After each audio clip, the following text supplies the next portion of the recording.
Hi friends, आप सभी लोगों का आपके अपने YouTube channel agriculture tricks by NK में हार्दिक स्वागत करते हैं।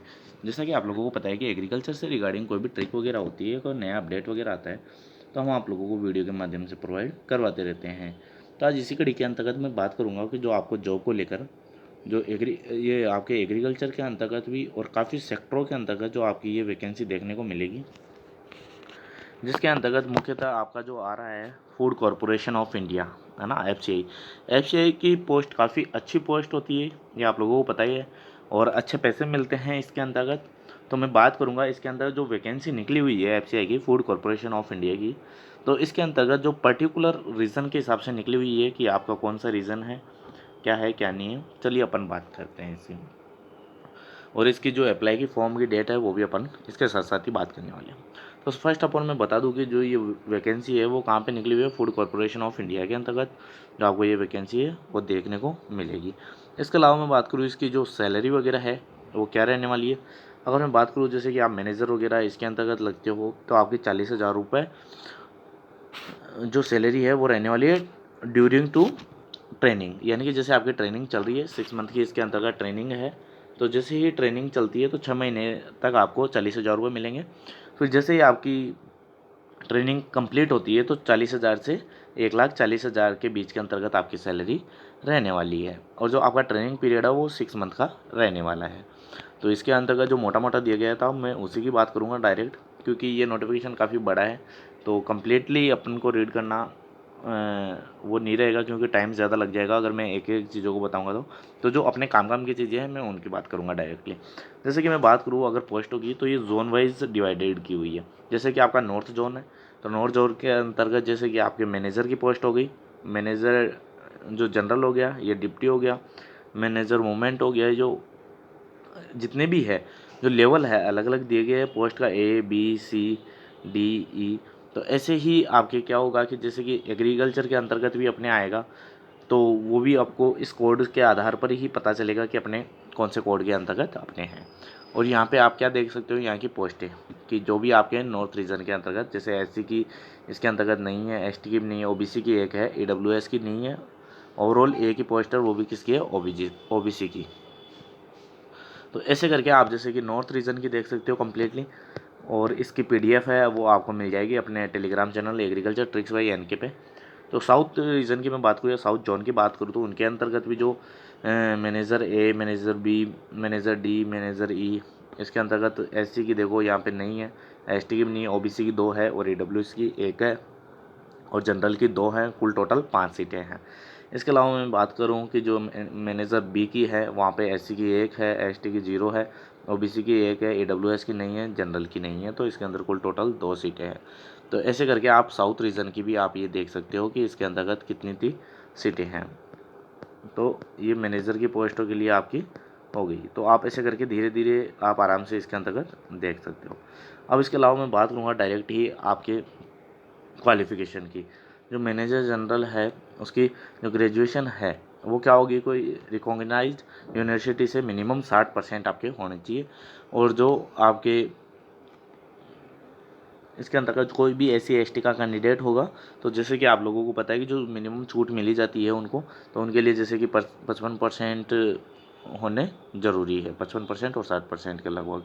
तो OBC की या जनरल के लिए तो क्या आएगी 60%, और SC ST वालों के लिए 55% होना ज़रूरी है, किसके अंदर, ग्रेजुएशन डिग्री के अंतर्गत। ऐसे ही जो आपका सेशन B है उसके अंतर्गत भी सेम ये ही दिया गया है, तो उसके अंदर आप आसानी से देख सकते हो। इसके अलावा मैं डायरेक्ट बात करूंगा अपने एग्रीकल्चर की पोस्टों के ऊपर, क्योंकि काफ़ी बच्चों के मन के अंतर्गत जो संशय है वो इसी का रहता है। तो अपने आगे ये मैनेजर टेक्निकल की, जो मैनेजर टेक्निकल ई, जो मैनेजर टेक्निकल ई है उसका, तो उसके लिए BSc एग्रीकल्चर रिकॉग्नाइज यूनिवर्सिटी से आपका होना ज़रूरी है। बाकी अदर इस स्ट्रीम में भी है तो वो भी आप स्टूडेंट अप्लाई कर सकते हैं, लेकिन जो मेनली एग्रीकल्चर वालों विद्यार्थियों के लिए है वो कौन सी पोस्ट हो जाएगी आपकी, मैनेजर टेक्निकल की, और पोस्ट क्या है, ई वाली। इसके अलावा लो मैं बात करूँ आगे, इसके अंतर्गत साफ साफ दिया गया है फ्रेंड्स, आपका ऑनलाइन फॉर्म, जो आपके फॉर्म होंगे वो आपके ऑनलाइन फॉर्म भरे जाएंगे। इसके अलावा मैं बात करूं जो आपकी एज थी, तो एज भी ऊपर ही शो कर रखी थी इसके अंतर्गत। तो एक बार मैं बात कर लेता हूं इसके सिलेबस की। अगर इसके सिलेबस की बात करूँ तो इसके अंतर्गत जैसे इंग्लिश आ गई, रीजनिंग आ गई, न्यूमेरिकल एप्टीट्यूड आ गए और जनरल स्टडीज़ वगैरह आ गई। जो भी अपनी स्ट्रीम के आएंगे वो क्वेश्चन वगैरह भी इसके अंतर्गत देखने को मिलेगी। अब मैं बात करता हूँ यहाँ पे आपके अपने सिलेबस की। तो इसके अंदर पेपर भी आप देख सकते हो। पेपर के अंतर्गत क्या क्या दिया गया है फ्रेंड्स, कि जैसे कि पेपर फर्स्ट होगा 120 मल्टीपल चॉइस क्वेश्चन होंगे, 90 मिनट देखने को मिलेगी। इसके अंदर ऐसे पेपर 2 होगा, उसके अंदर 60 मल्टीपल चॉइस क्वेश्चन होंगे, है ना। और 120 क्वेश्चन का होगा, वो एक एक नंबर के होंगे। यहाँ पे 2 नंबर का होगा, 60 मिनट का आपको क्या मिलेगा इसके अंतर्गत टाइम देखने को मिलेगा। ऐसे ही पेपर जो थर्ड होगा उसके अंतर्गत भी आपका जो पूरा टाइम है वो दिया गया है, तो वो यहाँ से आप रीड आउट कर सकते हो। अब यहाँ पे जो आपके क्वेश्चन हैं वो भी दिए गए हैं। पेपर फर्स्ट की ड्यूरेशन, मार्क्स जो पूरा क्लासीफाई किया हुआ है वो आप यहाँ पे देख सकते हो। अब जो आपके एग्रीकल्चर वाले विद्यार्थी हैं तो मैं उन्हीं के लिए ज़्यादा विशेषकर फोकस करके ये वीडियो बना रहा हूँ। तो जैसे कि मैनेजर टेक्निकल की पोस्ट ई थी उसके लिए, तो जो आपका सिलेबस है ये रहा आपका सब्जेक्ट मैटर का। तो मैं बात करूँ एग्रीकल्चर की, एग्रीकल्चर में स्टैटिस्टिक्स आपके आएंगी, जो भी सीरियल्स और पल्सेस का जो रहने वाला है, फूड एग्रीकल्चर माइक्रोबायोलॉजी के बारे में, और न्यूट्रिशन एनिमल एंड प्लांट के बारे में, है ना। Post harvest care of the serial and pulse, कि अगर आप पोस्ट हार्वेस्ट करते हो तो सीरियल और पल्स का कैसे आप रख रखाव वगैरह करोगे। इसके अंदर फूड ग्रेन प्रोटेक्शन आ गया और एग्रीकल्चर एक्सटेंशन। ये मुख्य मुख्य आपके जो आगे इनको कवर करना ही पड़ेगा। इसके अलावा मैं बात करूँ बायोटेक्नोलॉजी, तो बायोटेक्नोलॉजी के अंतर्गत भी आप देखो बेनिफिशियल हार्मफुल जो भी माइक्रोब्स है, जो बेनिफिशियल भी है हार्मफुल भी है, तो उनको आपको पढ़ना है। जेनेटिक इंजीनियरिंग, जेनेटिक इंजीनियरिंग के अंतर्गत आपके क्या क्या काम हुआ है उनके, बायोटेक्नोलॉजी प्रिंसिपल, उसके प्रिंसिपल क्या है, इकोनॉमिक बायोटेक्नोलॉजी, और इसके साथ साथ ही जो पैथोजन हैं उनका कंट्रोल, है ना, और रिसेंट ट्रेड्स, तो इनका आपको क्या रखना है, ध्यान रखना है। इसके अलावा मैं बात करूँ एंटोमोलॉजी, तो एंटोमोलॉजी में से भी काफ़ी अच्छे क्वेश्चन पूछे जाने वाले हैं, क्योंकि एफसीआई का पेपर आपने पहले देखा होगा, तो उसके अंदर आप देख सकते हो अच्छे आते हैं। तो बेसिक एंटोमोलॉजी कि आपको पूरा इंसेक्ट का पता होना चाहिए, बेसिक के अंदर मॉर्फोलॉजी वगैरह हो गई उसकी, है ना, तो वो वगैरह आ गई। इसके अलावा इकोनॉमिक एंटोमोलॉजी, जो एंटोमोलॉजी की इकोनॉमी है उसका भी आपको पता होना चाहिए। और अगर इसके अलावा मैं बात करूँ नेक्स्ट की, तो इसके अंदर आएगा आपका बेनिफिशियल एंड हार्मफुल इंसेक्ट। तो बेनिफिशियल कौन से होते हैं, जैसे कि आपके इसके अंदर जो पोलिनेशन वगैरह करवाने का काम करते हैं वो बेनिफिशियल हो गए। हार्मफुल कौन से हो गए, जो नुकसान पहुंचाते हैं अपने क्रॉप्स वगैरह को। और जो आईपीएम है ना, इंटीग्रेटेड पेस्ट मैनेजमेंट, इनको आपको अच्छे से तैयार करना है। एक क्वेश्चन 100% आता है। और स्टोरेज ग्रेन पेस्ट, जो भी आपके इंसेक्ट वगैरह जो लगते हैं, ग्रेन पेस्ट वगैरह और वेजिटेबल के पेस्ट, वो आपको कम्प्लीटली याद करने हैं।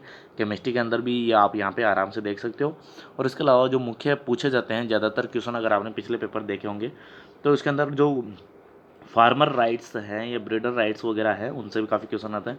तो पीएफए एक्ट्स का आपको ध्यान रखना है, जितने भी एक्ट्स वगैरह हैं ये आपको स्पेशली अलग नोट्स मिल जाएंगे। इसके अंदर काफ़ी बच्चों के पास में रहते हैं जो तैयारी कर रहे हैं उनसे। तो स्टैंडर्ड जो आपके फूड सेफ्टी स्टैंडर्ड के एक्ट्स वगैरह हो गए वो, और उसके साथ साथ में ही जो आपके राइट्स वगैरह है, फार्मर्स राइट्स इन्फॉर्मेशन वगैरह, वो सब वो आपको तैयार करनी है। तो ये आपका क्या हो गया, सिलेबस की बात। इसके अलावा जो आपका ये है, इसके अंतर्गत जो सिलेबस दिया गया है पेपर थर्ड की, तो वो भी आप इसके अंतर्गत देख सकते हो। तो इसके अंदर जो भी पीडीएफ, अगर कुछ भी चीज़ समझ में नहीं आए फ्रेंड्स, तो ये पीडीएफ आपको मिलने वाली है अपने टेलीग्राम चैनल पे। तो वहाँ पे जाके आप टेलीग्राम से क्या कर सकते हो, डाउनलोड कर सकते हो। और जो भी चीज़ की क्यूरीज है तो वो आप हमें कमेंट बॉक्स में बता सकते हो, फिर उसका हम सॉल्यूशन आपको प्रोवाइड करवा देंगे। चलो फ्रेंड्स, मिलते हैं नेक्स्ट वीडियो में नेक्स्ट अपडेट के साथ। Thank you.